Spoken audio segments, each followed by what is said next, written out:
Beirut is the most westernized of all Arab capitals. The evidence of the French colonial period here is as stark as it is in Quebec.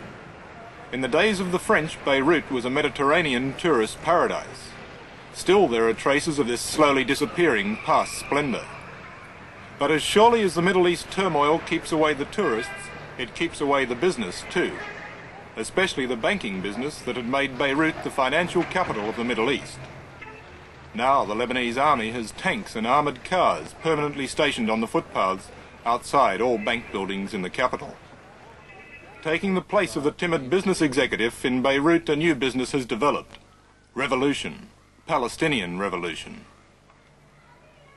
Palestinian guerrillas in Beirut are not like the Viet Cong. Here they're in no way illicit. They're totally legitimate. In Beirut's main street, the biggest guerrilla movement has a 3-story office building complete with all amenities. It's as modern as any in Sydney. But the machine gun-toting guerrillas standing guard outside told me no photos, and there was no arguing. Of the 11 Palestinian guerrilla movements, the most radical of all is the Popular Front for the Liberation of Palestine, the PFLP. The Popular Front is now so well organised that it even has its own daily newspaper, with a claimed daily circulation of 23,000.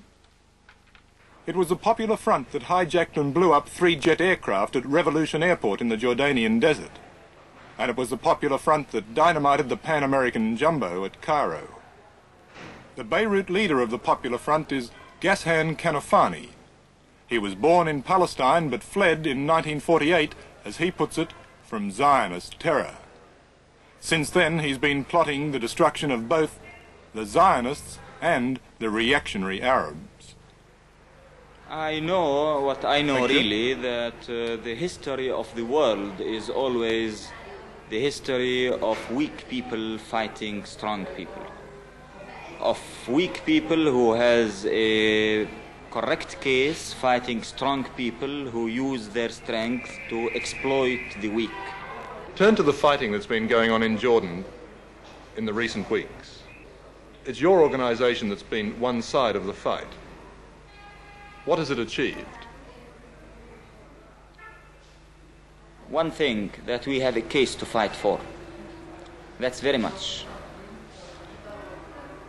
These people, the Palestinian people, prefer to die standing than to lose its case. We achieved proving that the king is wrong. We achieved proving that this nation is going to continue fighting till victory. We achieved that our people could never be defeated.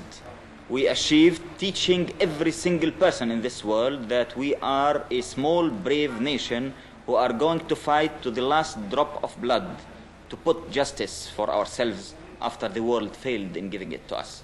This is what we achieved. It does seem that the war, the civil war, has been quite fruitless. It's not a civil war. It's a people defending themselves against a fascist government, which you are defending because just King Hussein has an Arab passport. It's not a civil war. Well, the conflict... It's not a conflict. It's a liberation movement fighting for justice.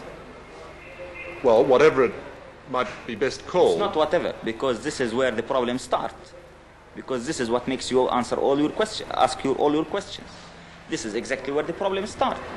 This is a people who is discriminated, is fighting for his rights. This is the story. If you will say it's a civil war, then your questions will be justified. If you will say it's a conflict, then of course it's a surprise to know what's happening. Why won't your organization engage in peace talks with the Israelis? You don't mean exactly peace talks, you mean capitulation, surrendering. Why not just talk? Talk to whom? Talk to the Israeli leaders. That's kind of conversation between the sword and the neck, you mean? Well, if there were no swords and no guns in the room, you could still talk.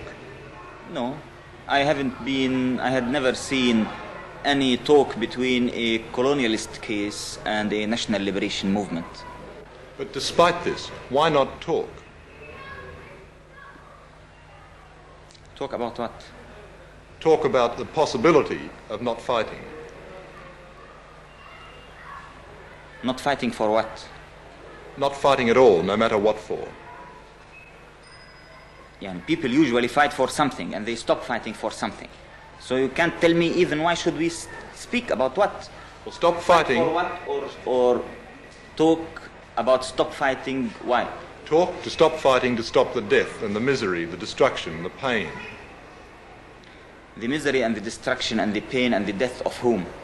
Of Palestinians, of Israelis, of Arabs. Of the Palestinian people who are uprooted, thrown in the camps, living in starvation, killed for 20 years, and forbidden to use even the name Palestinians. They're better that way than dead, though. Maybe to you, but to us, it's not.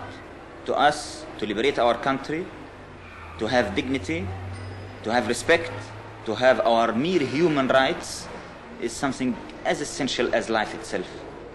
You called King Hussein a fascist. Who else amongst the Arab leaders are you totally opposed to? We consider the Arab governments two kinds. Something we call reactionaries, who are completely connected with imperialists, like King Hussein government, like Saudi Arabian government, like Moroccan government, Tunisian government. And then we had some other Arab governments which we call the military petit bourgeoisie governments. That's like Syria, Iraq, Egypt, Algeria, so on. Just to end with, let me go back to the hijacking of the aircraft. On reflection, do you think that is now a mistake? We didn't make a mistake in hijacking them. The contrast. We did one of the most correct things we ever did.